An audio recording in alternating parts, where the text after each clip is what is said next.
Greetings to everyone. Good morning, good afternoon, good evening, depending on any part of the globe where you are. Welcome to COP28 and Beyond, Climate Relief and Recovery Paths to Peace. Today, in this webinar, we're going to explore the integration of climate action and peace building, highlighting the essential role of global cooperation in tackling urgent challenges like climate change, socioeconomic inequalities, and global conflicts. This session builds on the momentum of COP27, Climate Responses for Sustainable Peace, and COP28 Declaration on Climate Relief, Recovery, and Peace. We will delve into the operationalization of peace-positive climate action, examine key aspects of COP28 Declaration objectives and mandates, and how it reinforces peace and resilience through inclusive strategic climate policies. We extend our heartfelt gratitude to the Harvard Salata Institute for Climate and Sustainability, the Harvard Weatherhead Centre for International Affairs, and their dedicated staff, as well as the Harvard Radcliffe Class of 1973 for their invaluable support in making this dialogue a reality. Climate 27, Climate Responses for Sustainable Peace, marked the first time that a COP presidency had introduced an initiative addressing the intersection of climate and peace. After this, and building on this momentum, COP28 Declaration on Climate Relief, Recovery, and Peace signified a major advancement in climate policy, formally linking climate funding with conflict resolution for the first time in a COP declaration.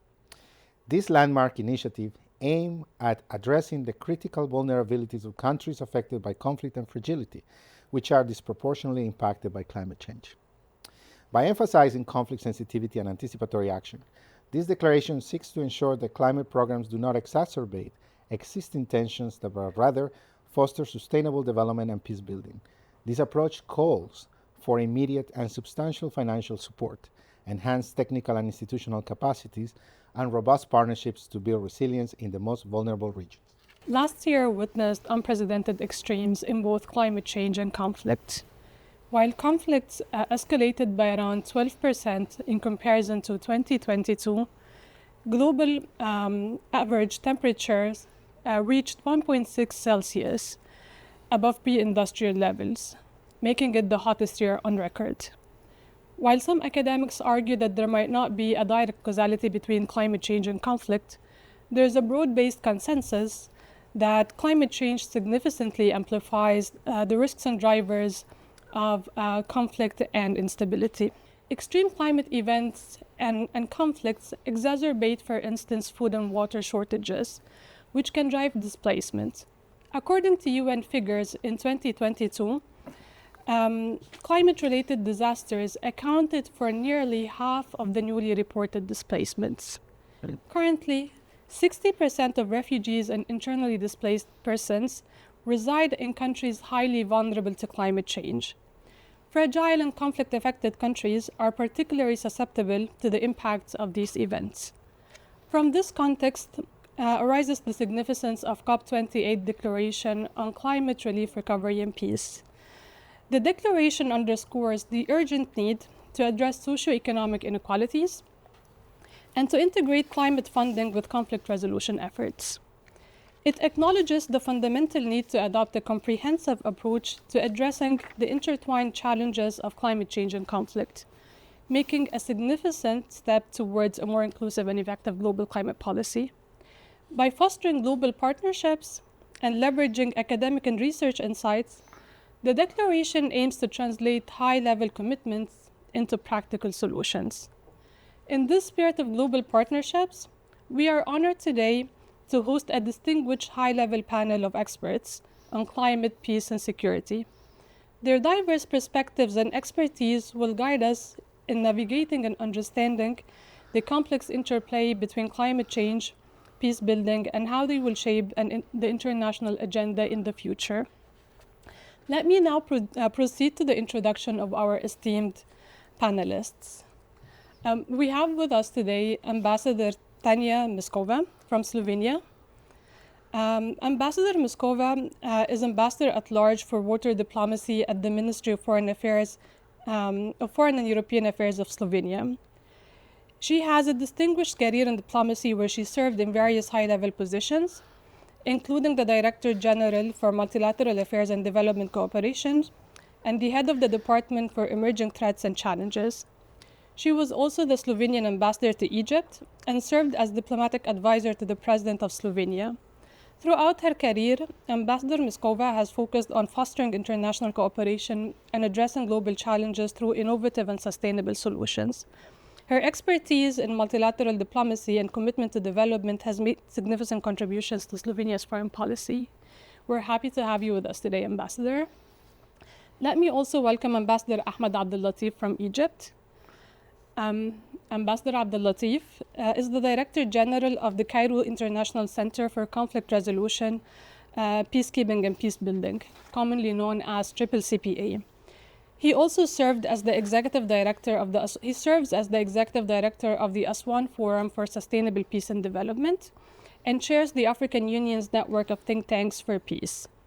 As a career diplomat, Ambassador Abdel Latif has a long-standing experience in multilateral affairs with a focus on global issues, including sustainable development, trade, energy, innovation, and knowledge governance.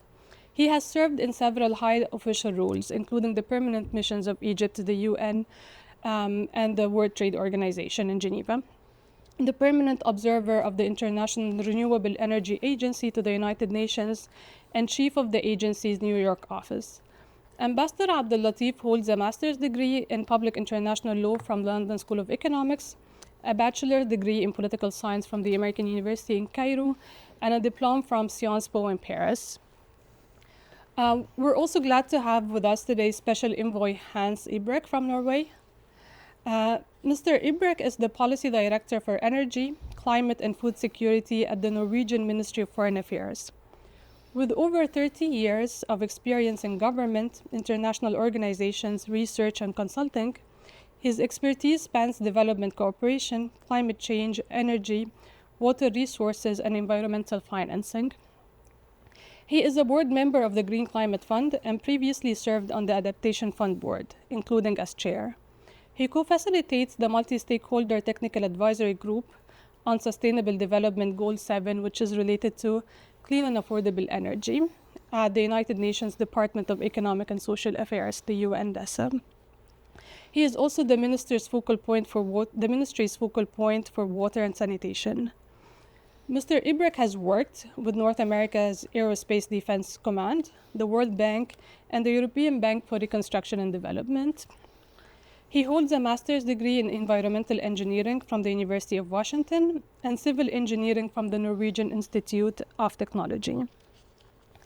And last but not least, we're happy to have Dr. Kira Winke from Germany. Dr. Winke is the head of the Center for Climate and Foreign Policy at the German Council on Foreign Relations. She is also co-chairs the advisory board to the German federal government on civilian crisis prevention and peace building. From 2014 to 2022, she worked at the Potsdam Institute for Climate Impact Research. And before joining the German Council on Foreign Relations, she headed the East Africa, Peru, India Climate Capacities project there. Dr. Winke was a research analyst to the director of the Potsdam Institute for Climate Impact Research and also for the German Advisory Council on Global Change to the federal government. She has extensive field experience in South Asia, the Pacific, and Sahel. Dr. Winke completed her doctoral dissertation at Humboldt Universität zu Berlin on climate change and migration. She has been a member of the advisory board of Germany's Federal Academy for Security Policy since 2022. She is also a member of the board of trustees of the German Climate Foundation and of the World Vision Deutschland. And as moderators of this webinar, please allow me to introduce my colleague, Diego Osorio. Diego is a fellow at Harvard's Weatherhead Centre for International Affairs. He has 25 years of global experience in climate security and conflict, focusing on peace-building efforts and sustainable development in conflict-affected regions. He has worked with several multilateral organizations, including the United Nations, the NATO, the World Bank, and the Canadian government. Diego is also an adjunct professor and associate fellow at several universities. His research interests include complexity and network theory, fragility, and institutional design. And do let me introduce my colleague, Angie Said, who is also a fellow at Harvard Weatherhead Centre for International Affairs. She's also currently a PhD candidate at George Mason University's Carter School for Peace and Conflict Resolution, focusing on the political economy of conflict and the role of economic and political institutions and the private sector. She has taught at George Mason University and Harvard, specializing in conflict resolution, peace building, and the Middle East. Angie's research interests include post-conflict peace building, identity and conflict, and environmental peace building. Angie is also a diplomat who is currently on a study leave from the Egyptian Foreign Service. She has over 14 years of experience working on the Middle East, European affairs, environment, and sustainable development. Let's begin. Right. So, Dr. Vinke, thank you for coming and with us here. Let's start with the first question, if I may. While some argue that there is no direct causality between climate change and conflict, it's widely accepted that climate change amplifies risk and instability. Given this panel's focus, Dr. Vinke, could you share your insights on how climate change exacerbates conflict? How does it fuel political and social tensions, increasing conflict and insecurity? For instance, what are the security implications of climate-induced migration, especially concerning resource allocation and border management? Thank you for your question, Diego. I really appreciate being in this esteemed panel to discuss these very important topics today. So, if you think about the different impacts of climate change, droughts, floods, storms, they meet very different societies. They affect very different economic systems. They affect very different geographical areas, and they sort of weave themselves through these very, very different systems. And of course, not all societies share certain markers of resilience, and this means that climate change can lead to instability. For example, by reducing livelihood options, by reducing the economic livelihoods of people, but also by destroying identities. So it's often not only a question of economic security. This is the first thing one can think of. If you have severe climate impacts, you may have a hunger crisis, but you may also have the issue that people are losing livelihoods. These livelihoods are often tied to cultural practices, to traditions, to a variety of other aspects. And if these get lost, then in turn, then you have people who are losing parts of their identity, so to say, or the basis for their identities. And then there's a sort of vacuum there that can also be used by other groups, perhaps extremist groups, perhaps people who want to mobilize for a certain conflict. And this is then a sort of climate change, a sort of door opener for creating more conflict constellations for violent groups to use these conflicts of interests to then turn into sort of violent conflicts. So it's a very intricate mechanism, and it's important to understand that it's not sort of an automatism that if you have a climate impact, you have a sort of conflict outbreak. No, it is very context dependent, and of course, the more adaptive capacity you have, and the weaker the climate impact is, the more resilient you are towards conflict outbreaks, and increased conflict constellations. Thank you so much. Thank you so much, Dr. Vinke. And that gives me a good way to follow up on this question. You mentioned resilience and you mentioned the adaptive capacities of countries. And we know that many countries impacted by climate change, they are already facing financial hardships. And for this, a key focus of COP27 was on the implementation of financial mechanisms designed to support developing countries address and mitigate the damages that are created due to climate change. And these negotiations have resulted in the Loss and Damage Fund, which became operationalized at COP28. From your perspective, could you elaborate on how the implementation of the Loss and Damage Fund at COP28 will address actually challenges such as climate-induced migration, displacement, and how will it assist the affected population in restoring their livelihoods? So the Loss and Damage Fund was a breakthrough. Its agreement was a breakthrough, and then last year's initial capitalization of the fund was a breakthrough because there was a lot of resistance towards such a funding mechanism that focuses on the on the after effects of climate change, right? So on the already occurring losses and damages that are becoming more and more visible. However, the contributions to the fund are still much too low to make a significant impact on any of the areas that you have just outlined. So, for example, we have had recent flooding in the state of Bavaria in Germany, and their emergency relief was pledged just for the very initial period of 100 million euros. This is the same amount that Germany pledged also to the Loss and Damage Fund. Yeah, and you can see by that this is quite a limited amount of money, and it can only do so much and can only help so many people. So, of course, given the financial constraints, it is important to allocate the funding adequately and also establish a smooth operation of the fund so that also smaller actors can access these funds. So, for example, low-lying island states that are heavily affected by climate change impacts and who don't have very large economies at the moment, that they are able to receive funding through this instrument, but also the whole question of how to further capitalize the fund is of vital importance. Only through mitigation, this fund will be able to be effective in the sense that if we don't stop carbon emissions, if we don't phase out fossil fuels, then we will see losses and damages on a scale that no fund on this planet will be able to offset, because then we are running very, very high risks. And you mentioned climate change and migration, and I think you also mentioned it briefly. This is, of course, a topic that is already occurring. We're already witnessing displacement in various regions of the world.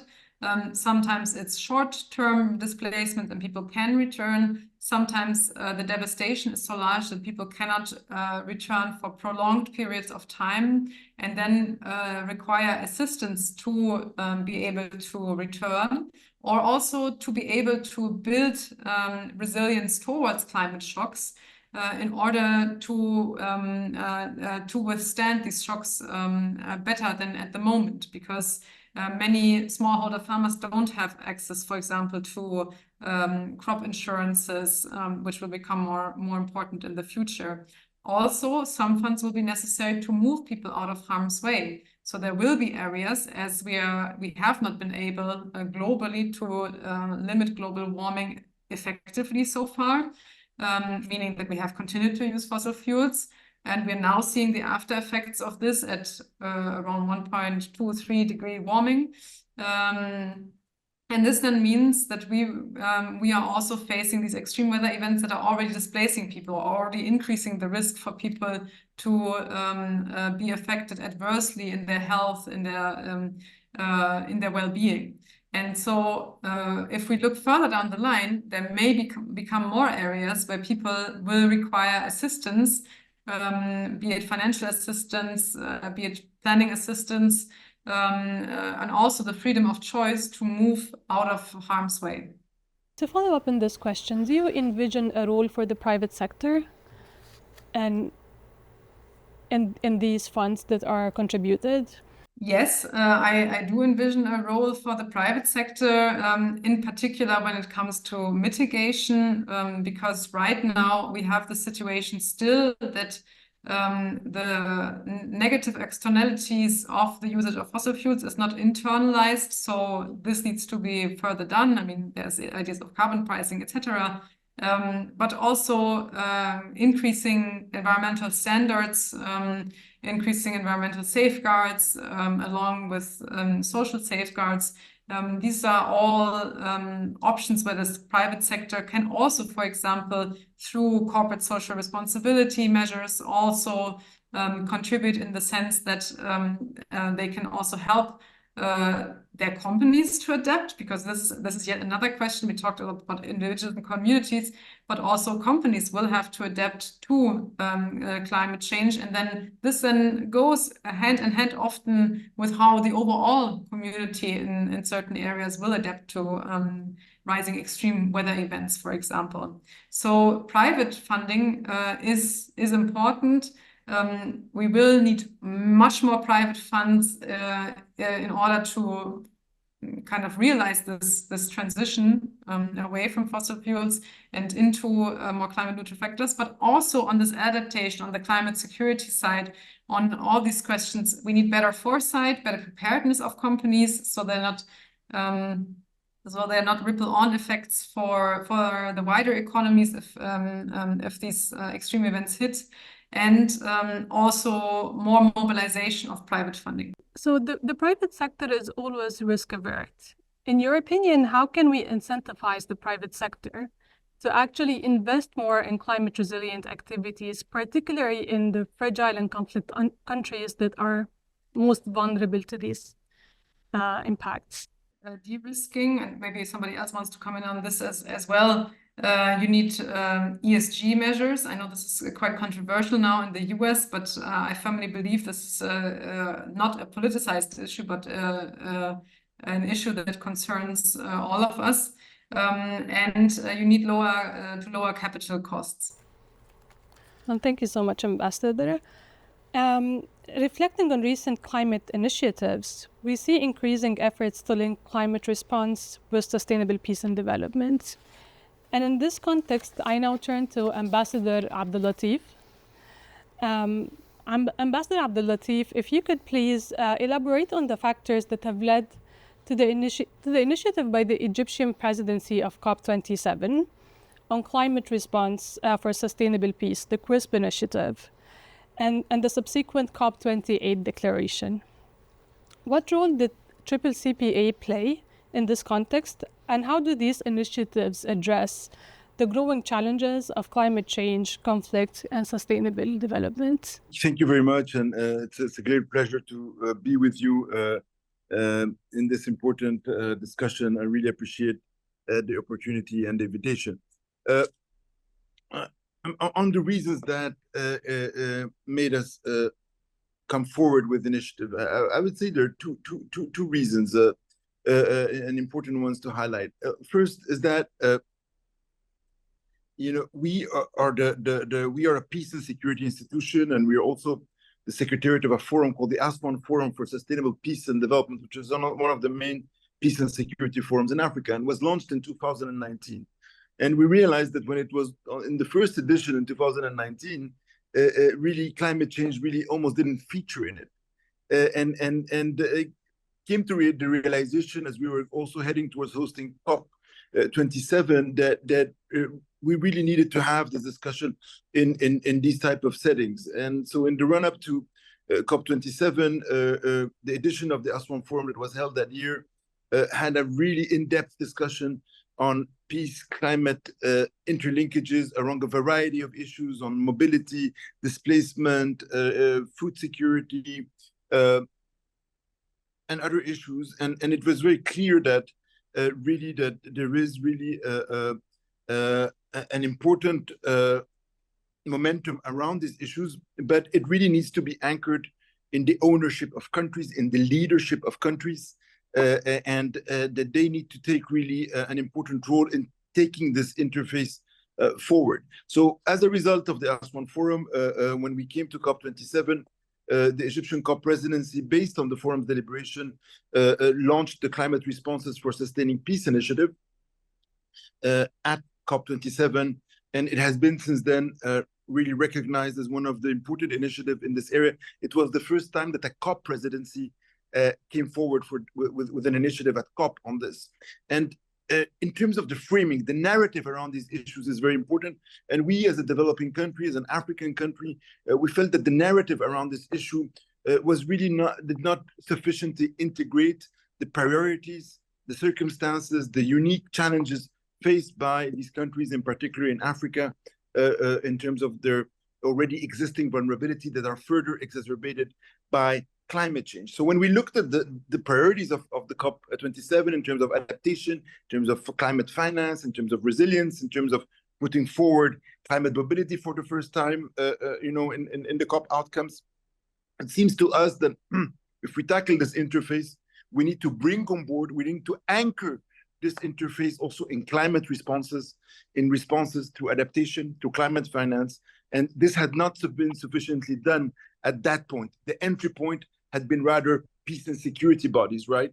Rather than the climate platforms. And it was the first time also that this discussion came in a very strong manner at COP. And we were surprised that COP had not been more a space for this discussion, because the COP process has in it all the issues, all the stakeholders are represented, from women, youth, indigenous peoples, to all the issues, water, agriculture, finance, all of these communities. So we wanted to open up this climate, peace, and security interface to all this wide array of expertise and stakeholders that have a contribution to make to it. And this proved to be really a very successful approach, because indeed it really put this issue squarely in the COP context, and it shifted the narrative from a one and arrow one on climate security to one on climate peace and security, anchored in national ownership and specificity, in adaptation, in the mobilization of climate responses. And then we have worked to operationalize these initiatives to bridge the gaps. There are still huge gaps between the climate architecture and the peace architecture, whether it's internationally, regionally, nationally. The tools, the policy frameworks in these areas do not talk sufficiently to each other, do not dialogue sufficiently with each other, and there is a need to make that happen. And it will not happen naturally. You need dedicated platforms, initiatives to achieve that. And CRISP did give a push towards that, and we have been operationalizing this initiative since then through capacity building. We developed the first training program in Africa on climate programming for sustaining peace, bringing these interlinkages to government departments and officials in Africa working on climate, humanitarian issues, interior, finance, but also trying to address knowledge gaps, working at where are the issues that needs to be more fine-tuned and addressed. We launched an important paper with NUPI on these issues, and we're continuing on doing that, particularly on climate mobility. I think if we look at this nexus, climate mobility is a really key issue in it. Sharm el-Sheikh put a highlight on it, and we will continue to do so. We saw that COP28 had this declaration adopted, as you mentioned.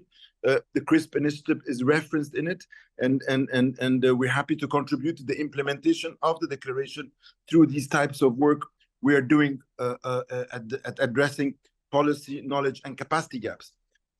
Climate finance is important.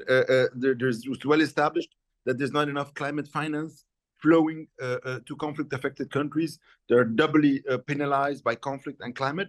But I think it's important to underline that finance doesn't solve anything, and is not the silver bullet. If you don't have the right policy framework, if you don't have these frameworks on climate change and peace working in sync, it will be challenging, even if we have more climate finance flowing into these settings. So I will stop here in terms of the rationale and what drove this initiative and how it has been implemented, and will continue to be so through in support of the implementation of the COP28 declaration. And to COP29, we will have the next edition of the Aswan Forum, 2nd and 3rd of July. We will have COP29 there, also to point to how do we take this discussion towards the next COP. Thank you so much. Thank you. So, Dr. Vinke, we know that you have to leave for have a meeting at the German Parliament. So let me ask you one question that is related to what Ambassador Abdelatif had mentioned, is the vision for COP29. I mean, we have discussed some of the elements of innovative financing for what's included in the declaration, but also what would you like to see out of the COP29 in terms of principles and concepts that need to be emphasized? What would be the next step, in your opinion, out of this declaration?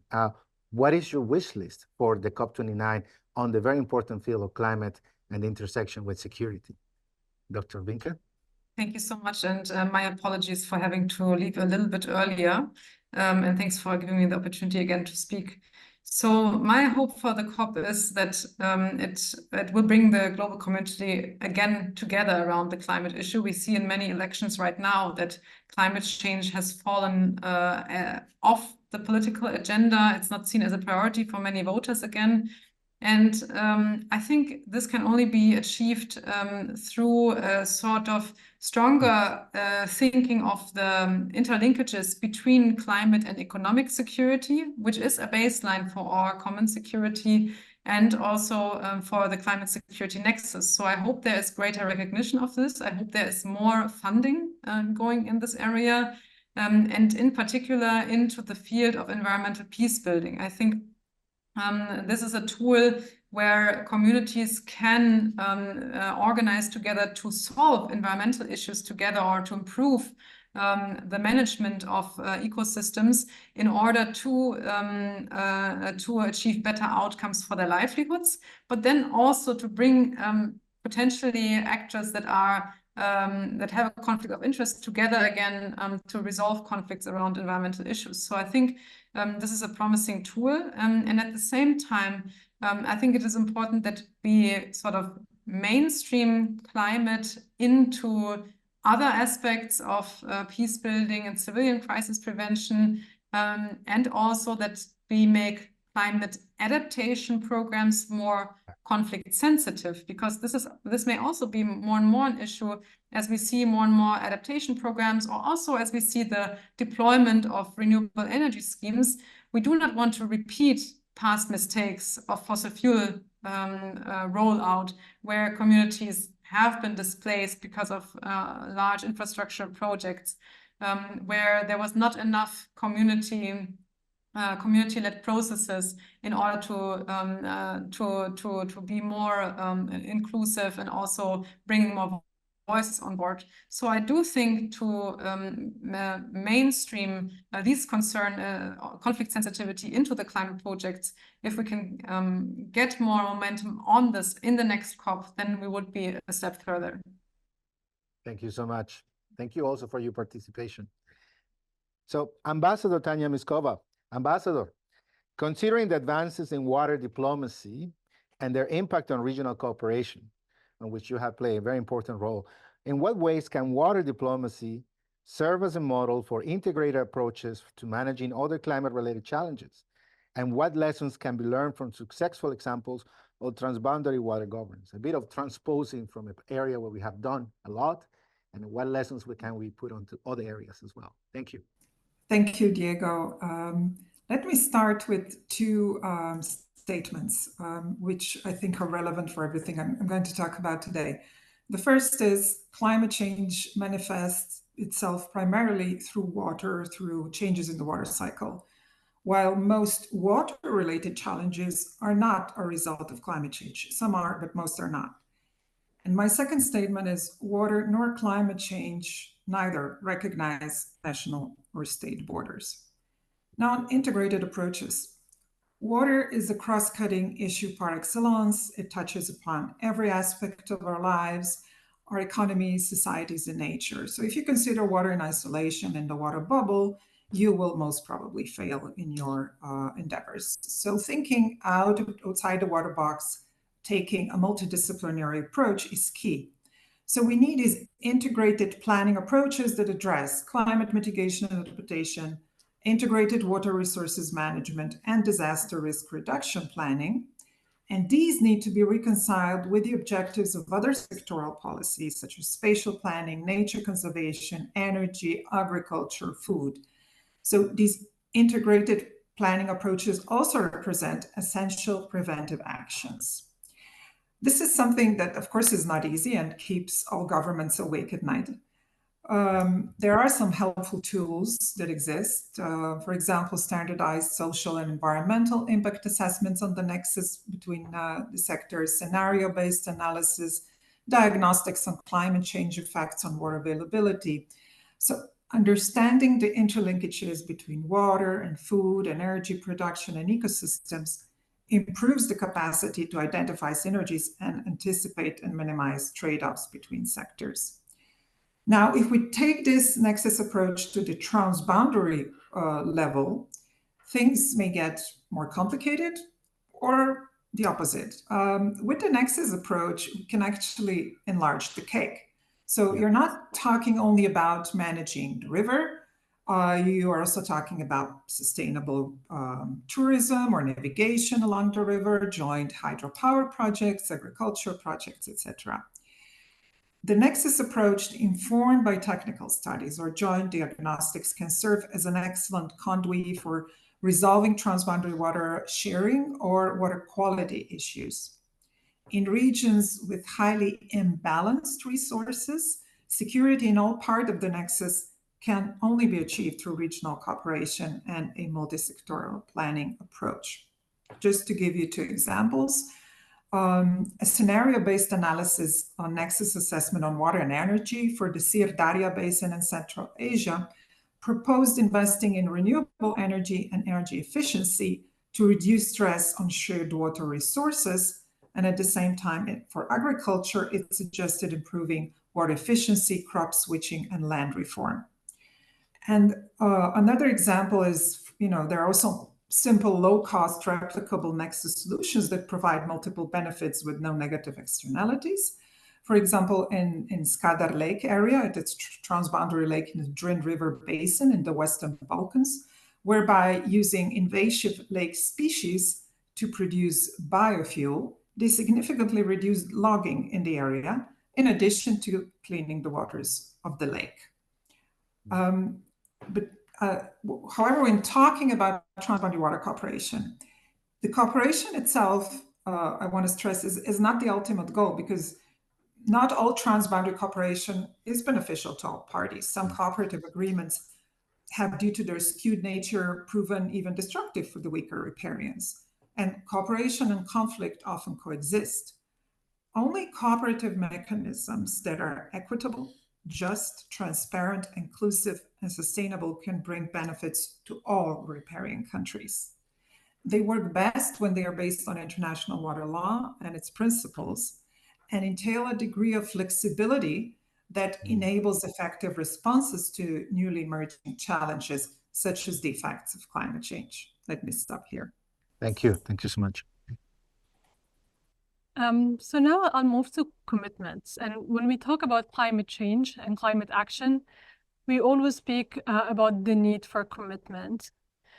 Norway has been one of the countries that is strongly committed to the climate, peace and security agenda, and it has significantly contributed to proactive stances in international forums on these global issues. Special Envoy Ibrik, let me ask you, why does Norway place such a high value on this agenda? And what are the key motivations behind its powerful role? Thank you very much. First of all, sorry for being a little bit late, but I've been flying in from a climate and security NATO meeting in Reykjavik, but I just made it to the office. So in terms of addressing your question, let me take one step back a little bit and build on some of the comments that my colleagues have made and talk a little bit about the evolution of the climate and security agenda that we've subsequently added peace to. At COP26, I think we only had one event related to climate and security at COP27. Thanks to Ahmed and his team, at least we had 10 plus events, and the presidency initiative, the CRISP initiative. So I would really like to applaud and thank Ahmed and his team for putting this issue on the COP agenda, but it's not necessarily on the COP agenda. It is part of the COP. I would like to underscore that. And then, of course, also at COP28, we also had about 10 plus events, and then the launch of this declaration, Climate Relief, Recovery and Peace Declaration, that subsequently about 140 countries signed up to. But I think it's important to note that this is not part of the formal COP process. This is what I would label as the action agenda. So it's not part of the formal negotiations, because I think we need to be aware of the fact that this is a contagious issue, and it's going to be, if this issue had been negotiated formally within the UNFCCC, I don't think honestly that we would have gotten anywhere. But it's really important that we use the COPs as a platform to build the agenda, and also to do outreach and inform the outer world what we are doing in terms of these activities. Of course, lately some of these initiatives has also been related to climate finance, especially how we can make sure that resources could flow to the LDCs and conflict-affected countries. And of course, the COP29 will be the finance COP, so it's going to be also interesting to see how we can play into this agenda. So then back to the specific question, why is this high on the Norwegian agenda? And I think there are actually 4 key factors into this. Climate is a key priority for us in our development cooperation and increasingly in our foreign policy. We're one of the largest providers of climate finance. We're also a large actor when it comes to humanitarian support. Development cooperation, we are still sticking to the 1% GDP target. There are not many other countries doing the same. We then, within our development cooperation, have a clear focus on Africa and the least developed countries. And the third, maybe the key factor, is that Norway, we are also a peace nation because we have a relatively strong team helping to mediate and do reconciliation in all kinds of conflict situations in the world. And we've also been a large supporter to peacekeeping efforts within the UN system. So this all came together then in our bid for a seat on the Security Council, and subsequently we made climate and security a key priority when we served in the Council in 21 and 22. And I'm not going to go into details, so we actually managed to move the agenda forward in the Council there, but some keywords we wanted to get out of Africa, so we managed to get it on the agenda for Cyprus, Iraq, Afghanistan. We wanted to take the agenda from the preamble paragraphs to the operational paragraphs, from PPs to OPs.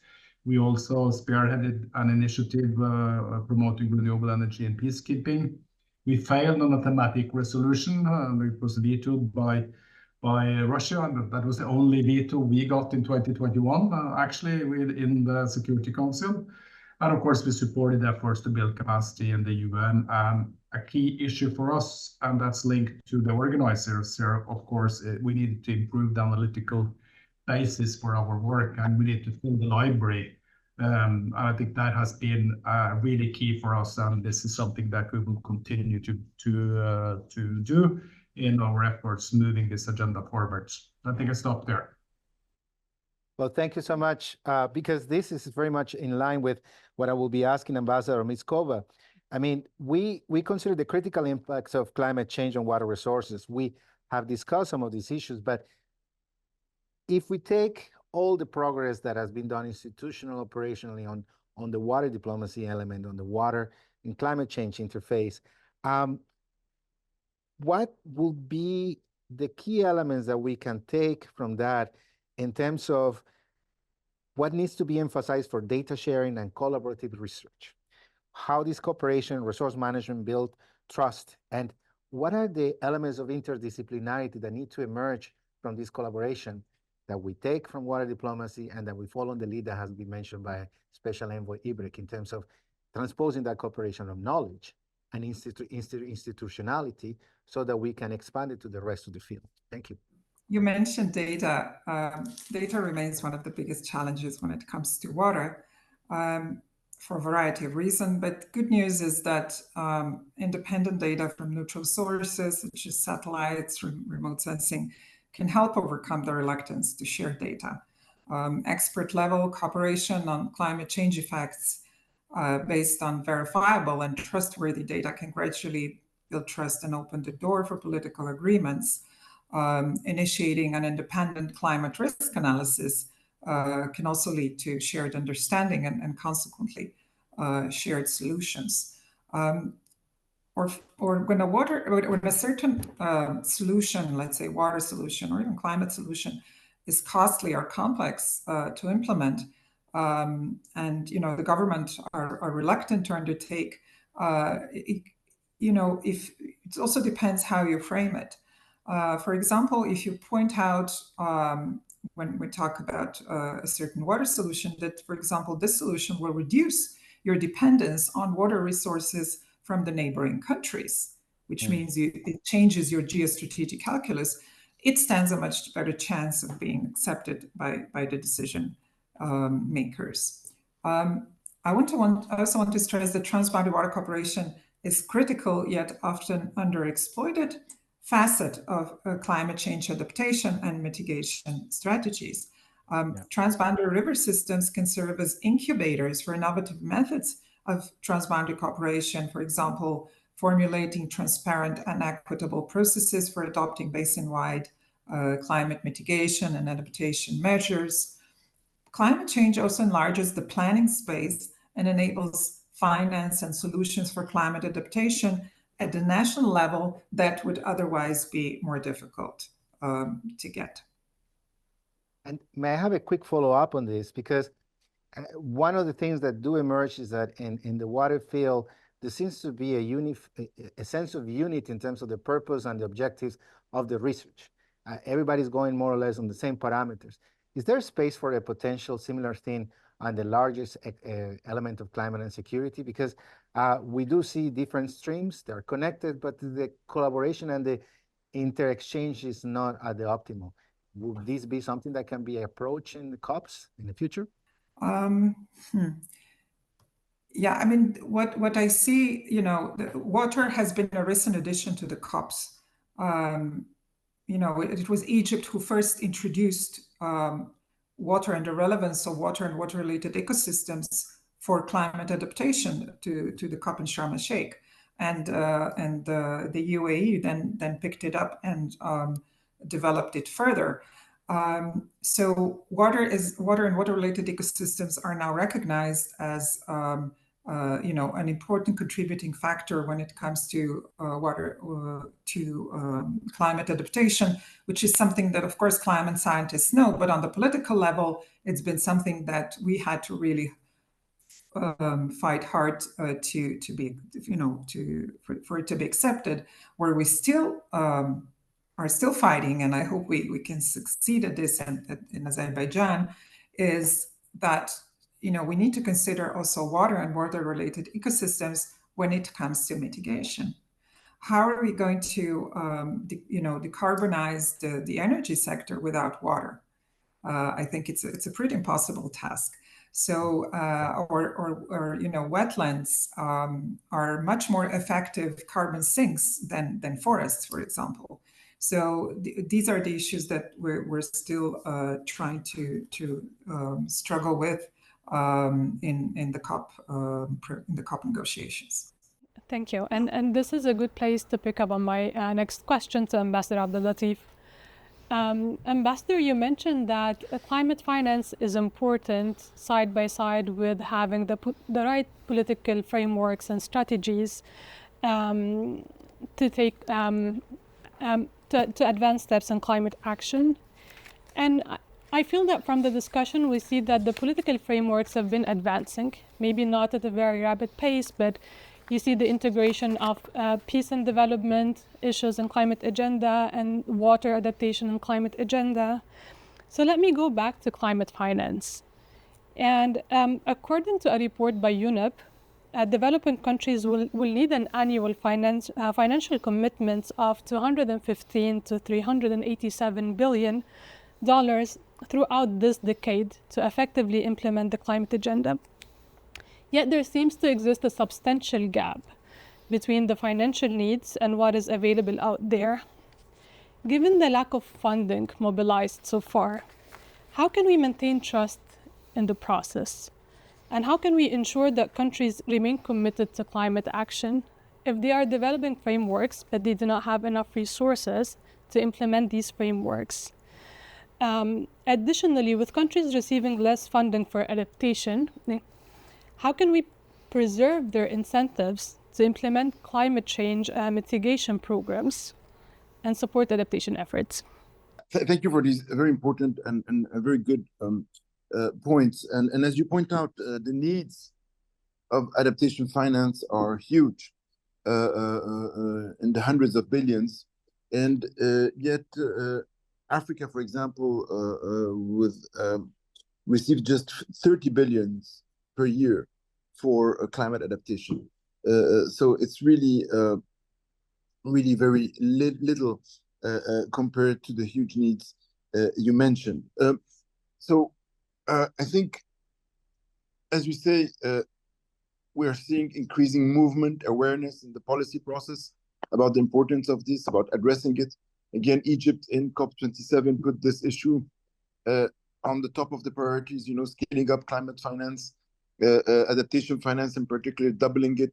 So the momentum and the political momentum, the drive, the priority given by country is there, but the numbers are not yet there on how much this is being scaled up. For conflict-affected countries, there's a well-known number that they receive 1/80th only of climate financing in terms of comparison with non-fragile contexts. So again, huge gap.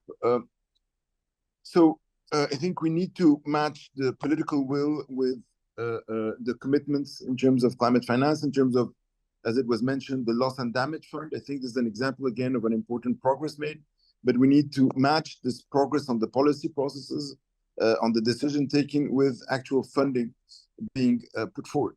But it's also very important to link this issue to also the reform of the international financial architecture, the reform of the MDBs, and the link is not sufficiently made.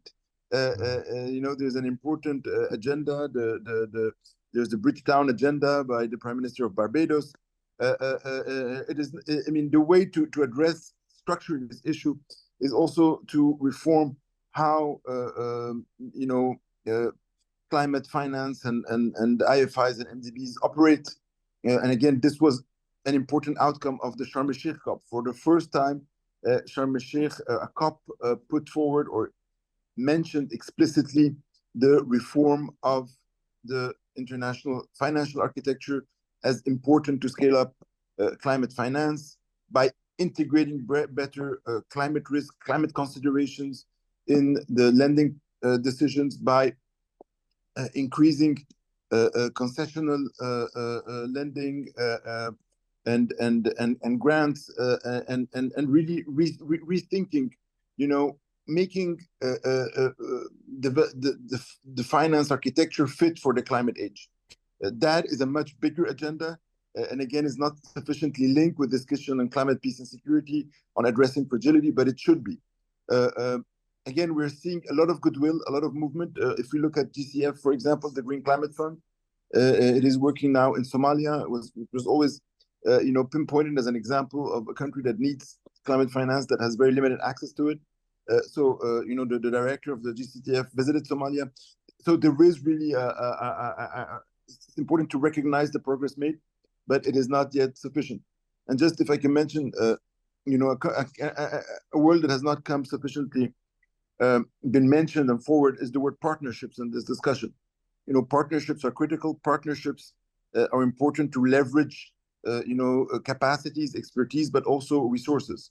And it's fundamental, for this discussion. And I want to also recognize the important role of Norway in this context that has been playing, Hans Olav, in support of this agenda, the climate peace and security agenda. We were very supportive of the climate responses for sustaining peace initiative when it was launched. And again, Norway with the sovereign fund, also with its all of these tools could make a huge difference also in terms of some of the issues we're talking. Partnerships and countries who champion these issues, coming with bold solutions, showing the way, that is also very important for advancing on this. And it should not be, of course, choosing between mitigation and adaptation. We need to make them work in sync. We need, of course, high ambition on mitigation, but given the numbers you mentioned and for the reasons I mentioned, we cannot have the levels of climate adaptation finance we have now. They are really, really low compared to the needs. Thank you. Thank you, Ambassador. And I guess not only kudos to Norway, but also to Slovenia, which is now carrying the flag for all of us on climate issues as well as the Security Council. Ambassador, for what you just said, and I wanted to follow up on this, is the role of technology and innovation plays in advancing the goals at COP28 declaration is extremely important. And we have discussed the finance, we have discussed the data sharing, we have different elements. Technology and methodology, things that needs to be done.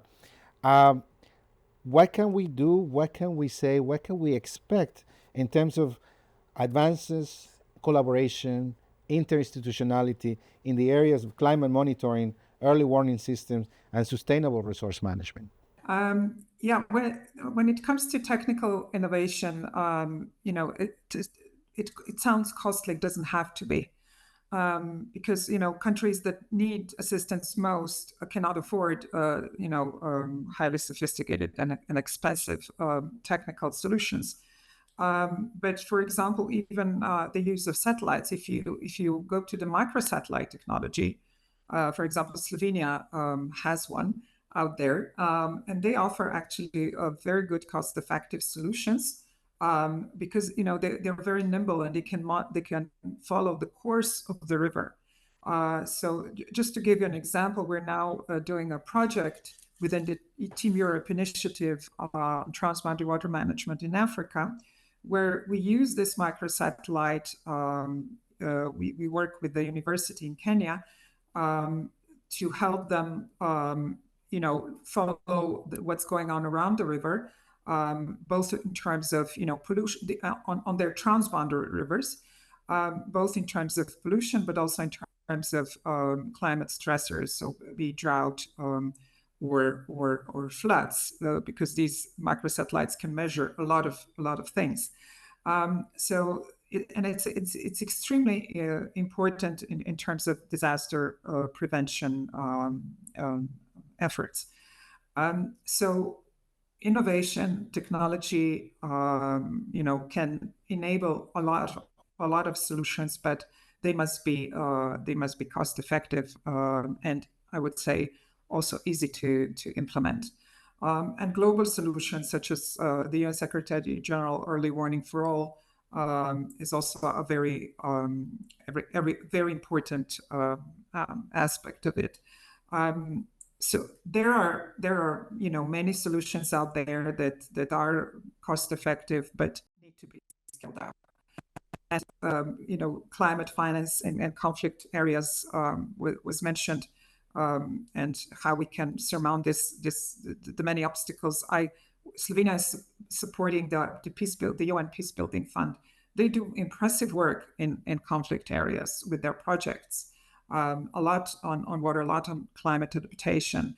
And the way they work is, you know, basically with the local organizations which know the context, the local context. They know how to make a project conflict sensitive and risk informed, and they know how to engage the local communities. So now the key issue is that even if you have a successful project that's flexible, that can adapt to the, you know, changing environments, there's still a problem that, you know, these projects usually last 2 to 3 years. What happens then when, you know, the financiers disappear? So these successful short-term projects need to be picked up by bigger donors or institutional donors and then scaled up for greater efficiency and effect. Just to follow up on the question of data and evidence-based policies, Mr. Ibrek, how can evidence-based policy making be integrated into the implementation of COP28 to ensure that interventions are grounded not just on research, but also like research that is grounded in scientific evidence and best practices? Thank you. Of course, science knowledge underpins everything that we are doing. Without good sound science and good analytical research, of course, we will not be able to come up with the sound decisions that we need. And of course, within the climate system, we have the IPCC, which is then providing us with the climate science. I think that's one caveat to this, of course, that a lot of the science work that IPCC is doing, because it's based on peer-reviewed research, and then you have basically looking backwards and not really forwards. And of course, when you are sitting in a ministry advising ministers to take decision, we have to look forward and sort of anticipate what's going to happen.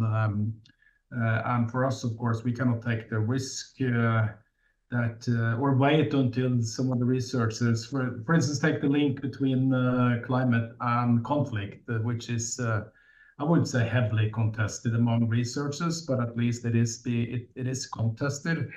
But of course, we cannot wait until we've gotten a clear scientific understanding of the links between climate change and security. So we have to move regardless. If we then take action too quickly based on bad science, yes, be it.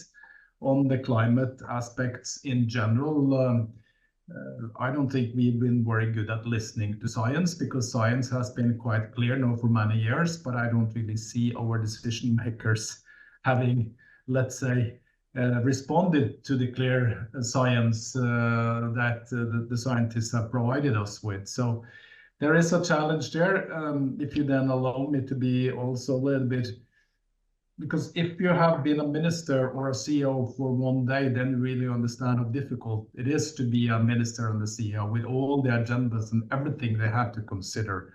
And I think one key challenge that at least I'm really concerned with today, and that's looking at all the elections around the world. Half of the world's populations are going to vote this year, and when you see the outcome of various of these elections, I'm getting concerned, because that's also a clear indication that our political masters don't necessarily have the voters or the people with them in order to take the necessary action. So it's easy to be a bureaucrat sometimes, or a scientist, to say this is the right thing to do, but when you have to implement it, it is extremely difficult. Take one specific example: removing subsidies, be it from agriculture or fossil fuel subsidies.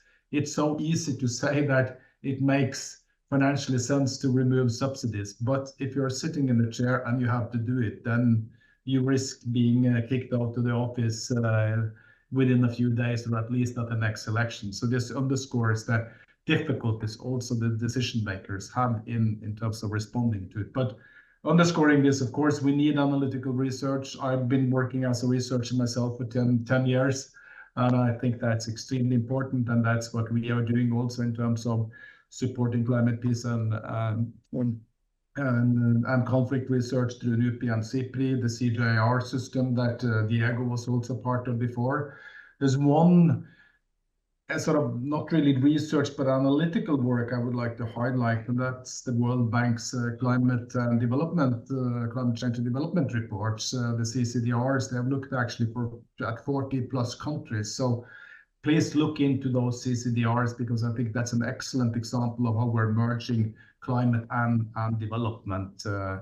And then you as researchers also, we need to bring researchers together, because it's quite often you see the conflict researchers or the foreign policy researchers are not talking to the climate scientists again. So we need to bring the various areas of expertise or various scientific areas together, so you can come up with joint solutions. Thank you. Thank you. And Mr. Ibrek, let me ask you one element here that is connected to what you just said. Actually, you started answering the question before I asked it.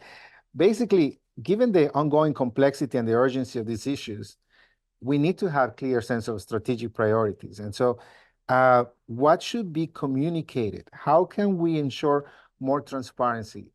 From your opinion, and given the work that Norway has done in trying to inform and bring the science down to the level of decision makers, not just to the decision makers, we need to move further to the population. What else can be done to ensure that people understand what's at stake, and that we are able to, if we don't have the votes today, well, maybe one day we have the population behind us in order to make this happen, because clearly what's at stake is not even comprehended at the moment, and we need to make sure that the population does. So in terms of transparency, accountability, what systems should be established to provide updates and to communicate to people? And What are the areas of focus for policymakers to make it so?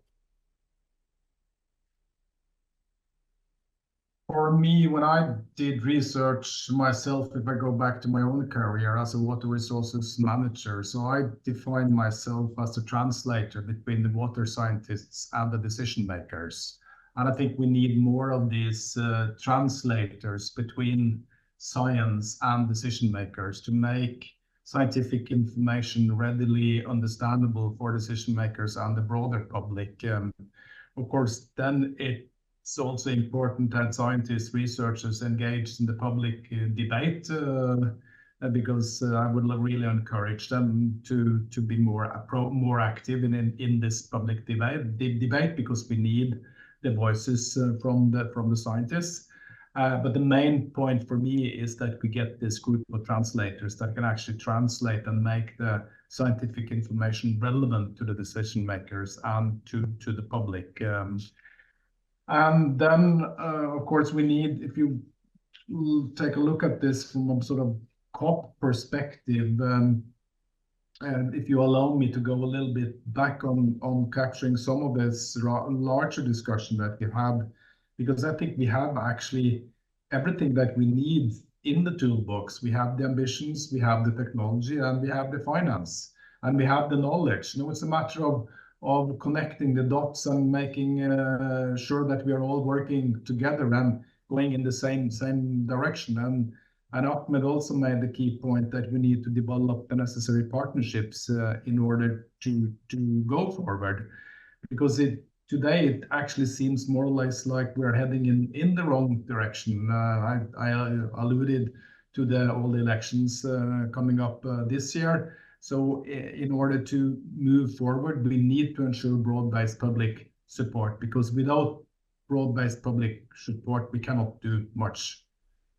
And if I allow me, I've not really looked at the list of participants here, but I think actually, or I'm posing the question back to maybe the audience, have we lost the youth, or are you still with us? Because I don't see the Greta Thunbergs anymore. She's grown up now and moved on, but I don't see the Friday for the Future, all the students that went on strike every Friday. I don't really see them out in the streets anymore. So I would really encourage the young people also now to start mobilizing more actively than I see currently happening. Thank you. And let me probably ask a question for all the panelists at this point, given the rich discussion that we had in the session. In your opinion, what are the things that help or get in the way of integrating climate action and peace building? And what are your visions and hopes for COP29 in Baku?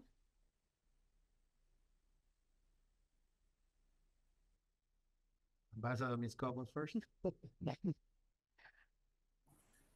Yes, I think our German panelist mentioned in the beginning how it is crucial to include climate risks into basically everything we do.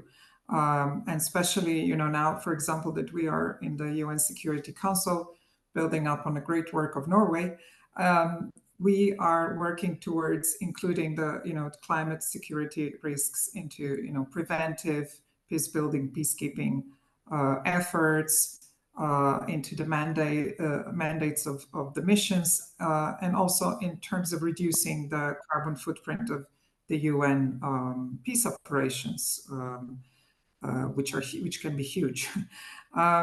But definitely, I think the UN actually is doing great work on that. And I've had a lot of discussions with the UN system and in New York, but also with the climate advisors in missions on the ground, and the awareness of what should be done and how we should streamline climate agenda with peace and security agenda, especially with peace building, is definitely there. And there's a lot of great work being done on the ground by the climate advisors, and their number is increasing. And the European Union is following suit with its comprehensive approach to climate, peace, and security. NATO is following again. I think they just launched the Climate, Peace, and Security Centre of Excellence in Canada. So there is growing awareness that we need to integrate these two aspects in all manners possible. And I know it's not easy, and sometimes it's considered very costly, but it doesn't have to be. I've also consulted with Slovenian armed forces, and they developed very cost-effective solutions to diminish their climate and water footprint by enabling all sorts of technological innovation developed by our own scientists. So there's a lot out there going on, but it's a matter of scaling up and making it more effective. Ambassador Ibrek. Thank you. I feel that what's getting into the way, of course, there's too few actors, too few countries supporting this agenda. We have a Friends of Climate and Security group in New York. It's only about 60 countries participating there. Of course, through the CRISP initiative and also the UAE declaration last year, 140 countries signed up to it. But I think that was also an indication that you didn't really address the hardcore security questions because this is quite controversial in many settings.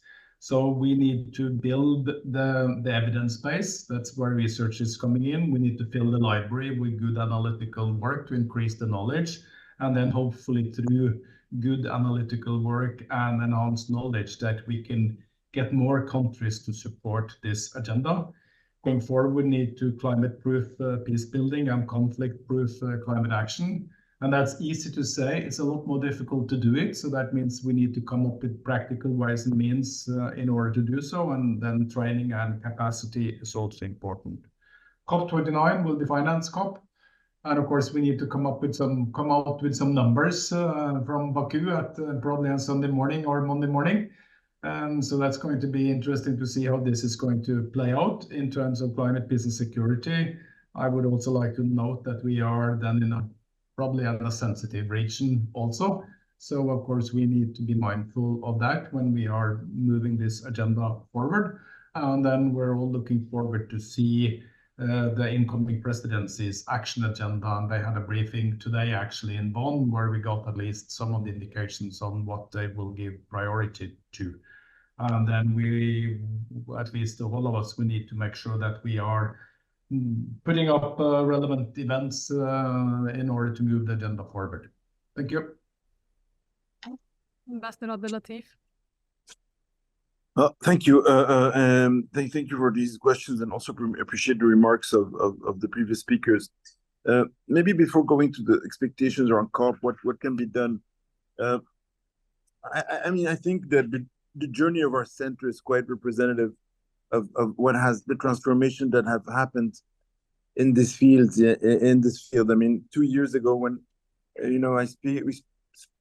when I arrived and we're speaking about my colleagues about climate change, everybody was like, what do we have to do with that? We are a peace and security center. And then in our own center, there's been a very significant evolution from a peace and security center working on peace and security to working on climate change to, being closely involved in the launch of the CRISP initiative, implementing the initiative, building new partnerships around that. So I think institutions. And that's my first point. I think what we are missing a bit still is the change of institutional culture in many institutions around this issue, around the holistic approach needed, about the interconnections, the entry points, and again, we are an example of, and we've gone a long way in terms of that, and it has brought us to partner with entities that we didn't have partnership with. And just to mention Slovenia, also the Slovenian Peace Operations Center, for example, is a center that through climate, they're also working on climate. We came to really dialogue on this issue and compare our training approaches in this issue. They also have a course actually on training peace and security, on climate peace and security. So, so many opportunities, new opportunities for collaboration with NUPI, also in Norway, working on knowledge products.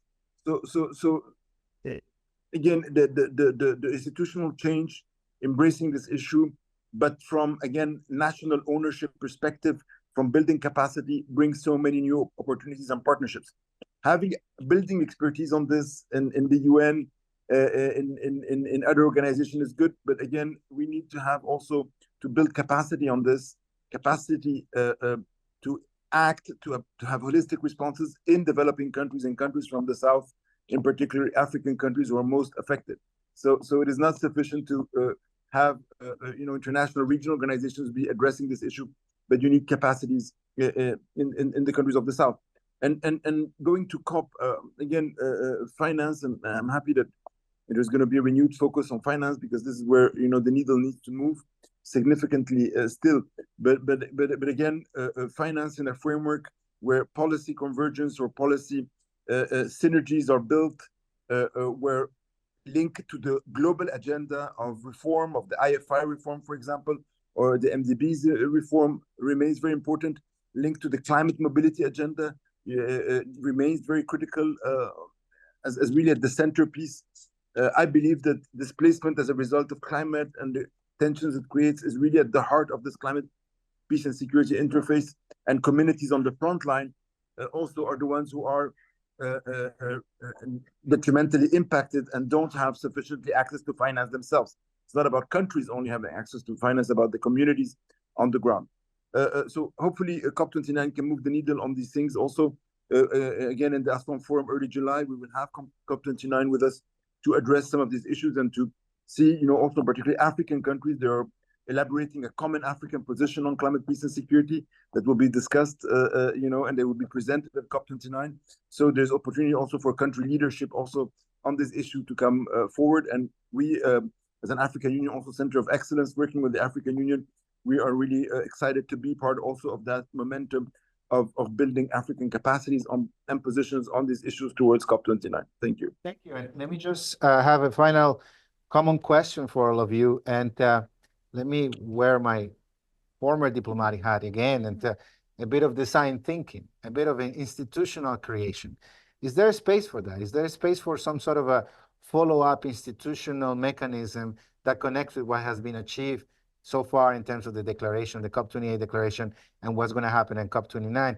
Should we do a bit of that? Because there needs to be an encompassing framework to connect AI researchers, climate scientists, conflict analysts, peace build practitioners, finance, and many others. We are really, in this particular field, dealing with something extremely focused on the maximum meaning of interdisciplinarity and interinstitutionality.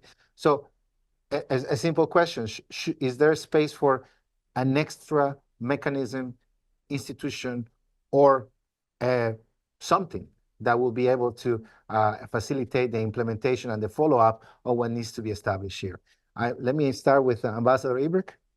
I'm always skeptical to new acronyms, new mechanisms. That's where I'm coming from, in the sense that because they're so easy to come up with new proposals and new acronyms, we need to build on what we have first. So my control question back to you would be to first find out what we have, and if there are some missing elements in that, then we all agree that the setting up a platform, interdisciplinary platform, is what's needed. By all means, let's do it. But let's build on what we have first before we go down the road and establish something new. So that's the long answer to your question.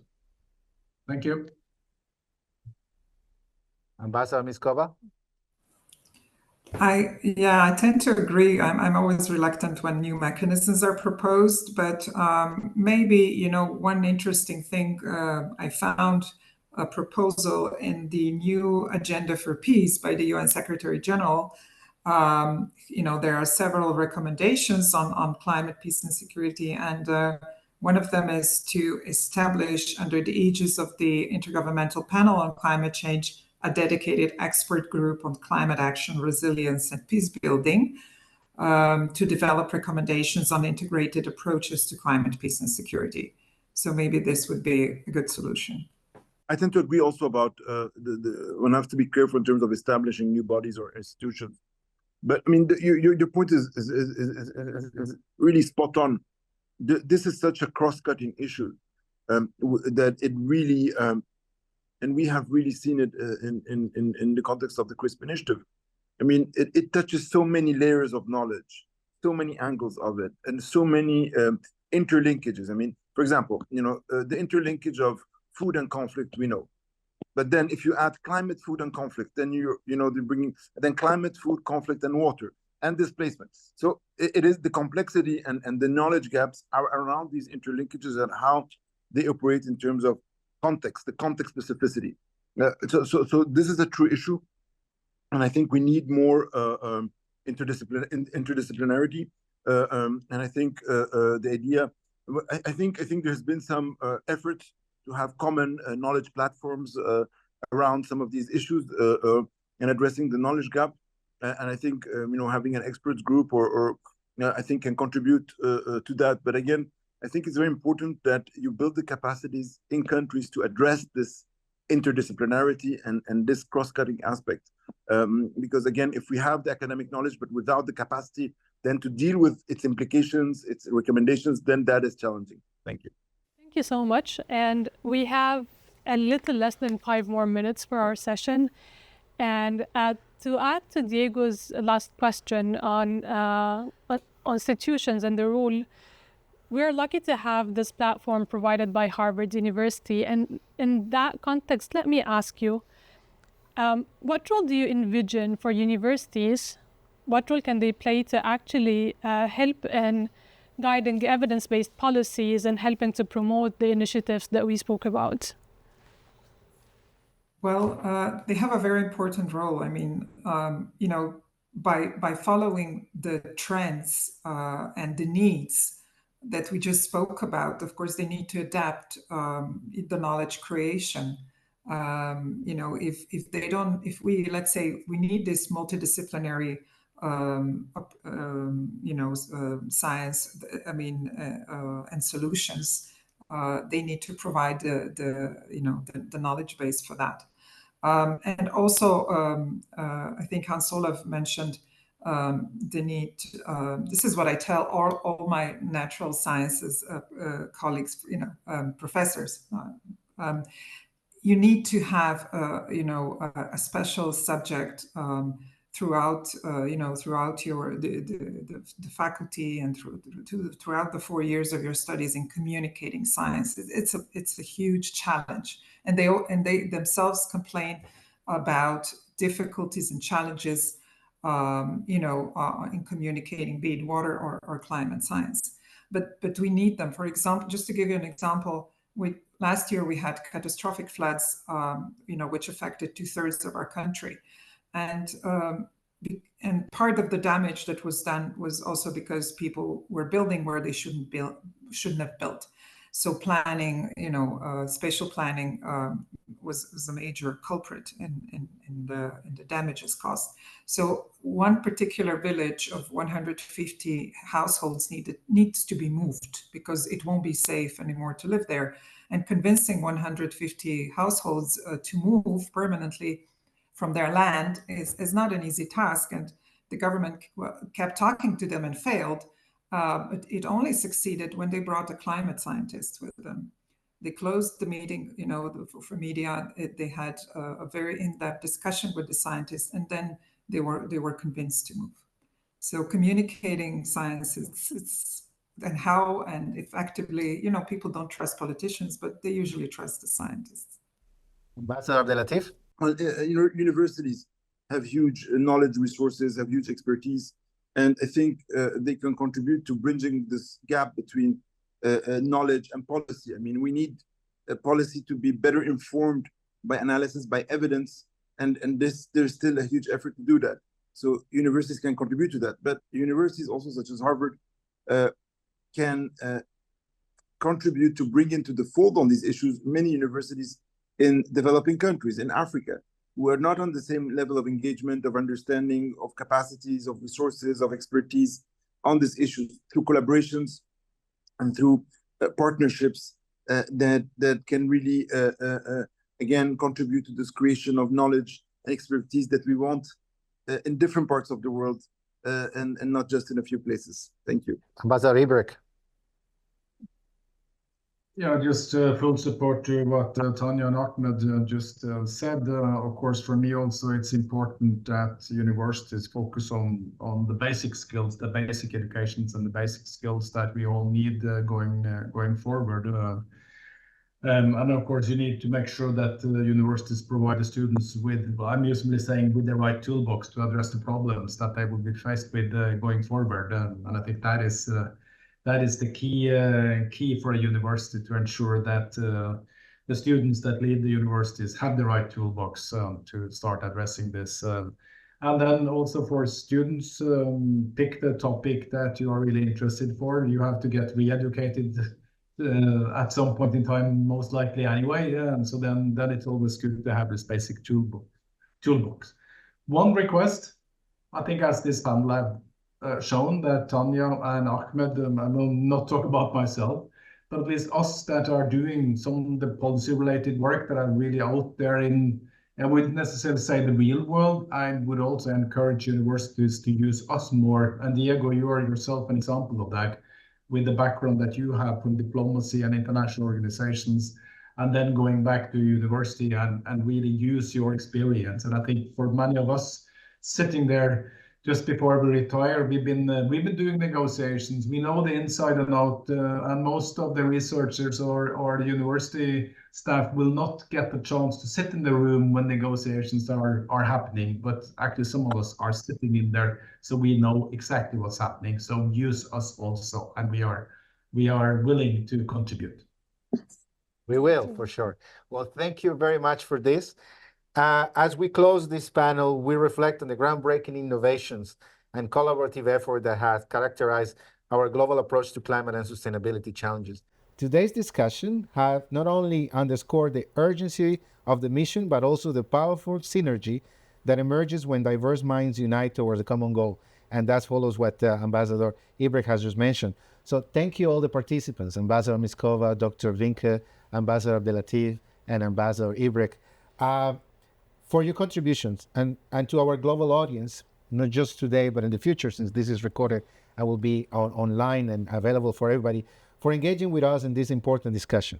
Together, we continue to push the boundaries of what is possible, driving forward innovation and action that will shape a more sustainable and peaceful world for future generations. This is certainly something that we all care about.